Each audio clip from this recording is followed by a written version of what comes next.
Asia's Phoenix, let us all welcome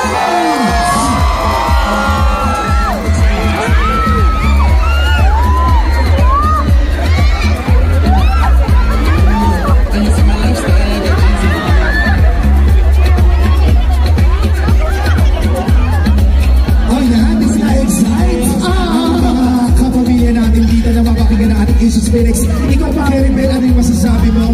Pinaka-paborito song ni Morissette.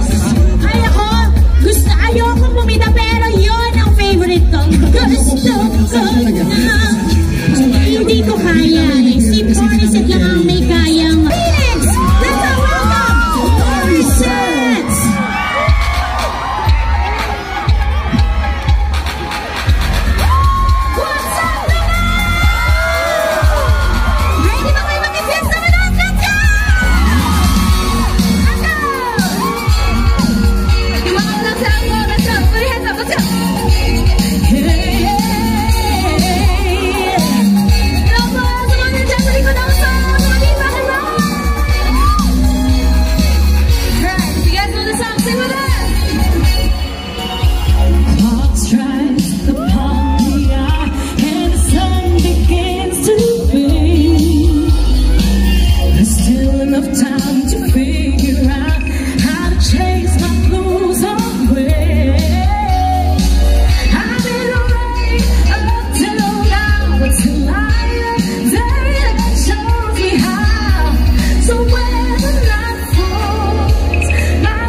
Let's give it a hand for our lovely ladies here dancing with us here today. Thank you po. Napakagod. Hello.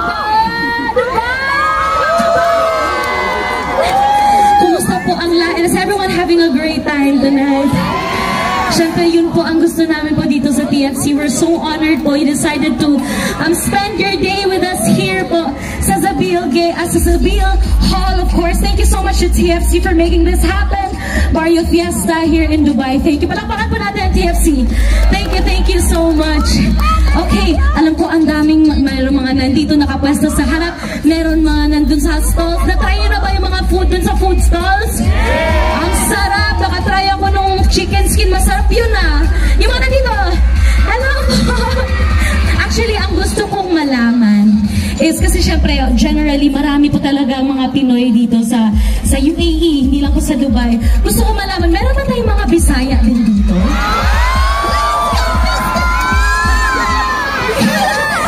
Ako po, for those who don't know, I am actually born and raised in Cebu. Na yung mga taga Cebu dire?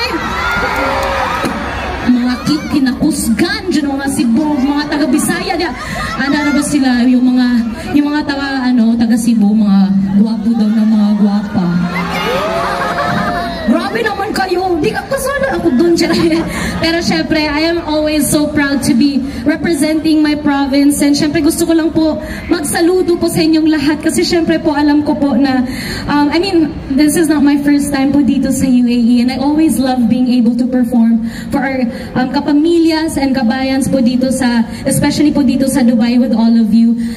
Every opportunity I get to hear your story, sobrang nakaka-inspire po. I actually want to share a new song po sa inyo. Okay lang po ba yun? Meron ako ng song po para sa inyo. This was released a couple months ago. And this is actually in Bisaya. We put this song out. This is written by Cebu-based composer si Jude Gitamondok and si Therese Villarante. Tapos nung pinitch po sa akin yung kanta, sobrang relate po ako kasi alam niyo, minsan, mahirap lang talaga yung buhay. Yung parang gusto lang natin minsan mag-give up, gusto lang natin na parang ayoko na. Pero minsan, I think we just need that reminder na kailangan lang natin iiyak at magiging okay na po ang lahat. So ito po yung kwento ng kantang yun. Sana po ay mag-resonate, magustuhan niyo po itong kantang to. And this is also out on all digital music platforms. This song is called Ihilak Lang Na. I'd like to share this song with all of you. Sana po magustuhan niyo po.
I think it was yesterday, I had the opportunity to also meet some of the students of the Filipino Academy and just also share this song with them. And I feel like it's just a song na parang sobrang, I guess marami din po nakaka-relate, especially po sa ating mga kabayan, sa mga OFW. So sana po ay, meron po kaming translated, well, may lyrics po kami and translation po sa YouTube na nilabas po namin. So sana po supportahan niyo po yun. Muli po yun po ang ihilak lang na sana you'll support po. And now, sige, syempre, i-pick up na natin. Itong next song ko po na gusto ko i-share sa inyo, sana po ay mag-inspire naman po sa ating lahat na lalo na itong 2025 ay syempre mag-soar tayo to new heights, mag-defy tayo ng mga gravities. So, itong song po na to, I'd like to dedicate po sa inyong lahat. And muli po, saludo po sa inyo sa lahat po ng ginagawa niyo po para sa mga pamilya niyo. Mula po sa TFC po, congratulations at maraming salamat. Thank you so much for joining us here. This is for all of you. Thank you so much po.